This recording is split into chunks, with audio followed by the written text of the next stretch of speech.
Hi DB subscribers and welcome back to the channel. My name's Dominic James Murray, CEO and founder here at Cameron James. So today, we are going to be talking about relationships between scheme administrators or final salary pension scheme administrators and yourselves, the members. I'd be really interested if you guys in the comment section below can let me know your experiences of dealing with your final salary scheme administrator. We're talking about companies such as Mercer, Capita, Willis Towers Watson, Equinity, XPS. What's your experience? When you email them, what is the customer service like? I know from my side as a financial advisor, I work in a professional services organization. I run a professional services organization.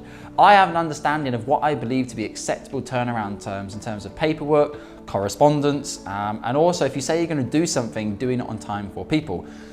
Our experience with these providers is we're continuously chasing them, trying to find out updates, chasing them down on paperwork which should have been received months or even weeks before. So perhaps I'm wrong here, and obviously maybe these schemes are investing huge amounts of money in their technology, they're investing many more staff, they're increasing their pay, etc, etc. But I personally think this is perhaps not happening because the level of service that we receive from these providers is very, very bad. I personally think that if there was a better relationship between members and their scheme administrators, there would be far less opportunities for scam to happen in the United Kingdom. There's a percentage that came out from the Financial Times recent article that I'm actually featured in. They were discussing about the percentage of people who are not bothered about keeping in touch or don't have any communication with their Ceding scheme. So obviously I think this is about 56% going up to 70-something% for people over the age of 55.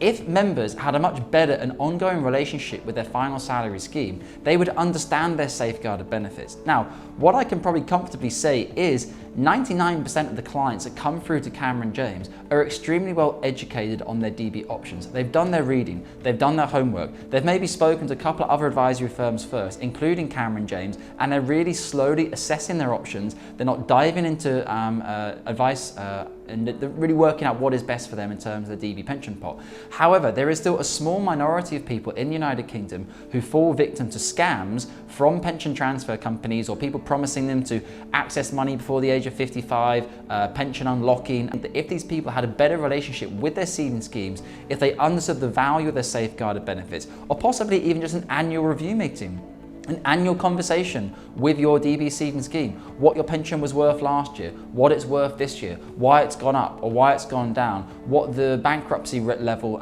or the funding level of the scheme is, what's happening in terms of the statistics, etc, etc. I think there should be an annual conversation between the Ceding schemes and members, so over the course of your lifetime you understand your most valuable asset, what's happening to it and how it might change over the course of time. If you want to have a conversation about your Ceding schemes or any DB pension transfer you're considering, you can book in below via the description into our Calendly, a day and time that's most suitable for you, or feel free to drop me a WhatsApp or an email directly. Both are available in the description section. So yeah, this is me having a little bit of a whinge here, and I would really like to understand, potentially even from these schemes, why the level of service seems to be dropping off. Is it because they're being inundated with transfer requests? Is it because of the technicality of putting together the CETVs, the actuaries who have to sign off on it? Maybe there's not enough actuaries, maybe there's not enough experienced people to be actuaries, maybe the pay grade for actuaries is too low in these companies. I really don't know what it is, but the current process for clients is extremely slow, particularly when we're operating in 2022 with interest rates which are rising up and CETVs that can often take weeks or months to be processed. For example, last month we were dealing with a client with Capita.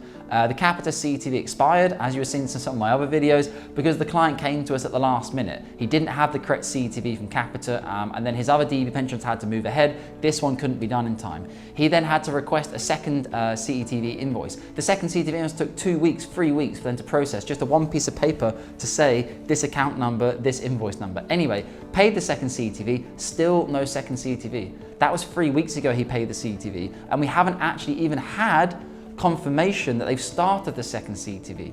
Now, at Cameron James, if a client asked me to do something and it took us more than 3 weeks to put together a one-page document, and then we didn't even respond to say that we'd had it received and we were working on the report, I would give clients the right to say to you, Dominic, I don't want to pay your fees, you should rescind my fees for the year because your service is absolutely shocking. Unfortunately, members don't really have this option with their final salary schemes because you're not paying them. It's your previous employer who is paying the scheme administrator. So I really think there needs to be a better feedback loop between the member the company that you're working for and the scheme actuary. It's a triangle which basically is very difficult to navigate, and it leads to a lot of frustration on the client side. And I find it funny when clients come through and say, I've been trying to get my CETV from Mercer or whatever for 3 or 4 months. I'm having a lot of difficulty. I always have a good laugh with them because I say I've been dealing with them for 10 years and we don't find it that much easier to try and get the CETVs out of them either. But saying that, we do have a dedicated chasing team who work with these guys 9 to 5 every day. They start to know the numbers that are not available online, the specific people in different departments, who you can try and get something done for you to get the CETV pushed along, etc., etc. It's something we've worked very hard at. We have a huge Excel document with all this information in it, which is probably very valuable in the open market for financial advisors, because there are a lot of ways to try and get things done a little bit quicker. But guys, really look forward to your comments below. This is a bit of a contentious topic. Lots of clients complaining about this, so please let me know, and we look forward to responding to them. Hopefully I'll respond to them personally from myself, Dominic. And as always, take care with your DB pension assets. Thank you.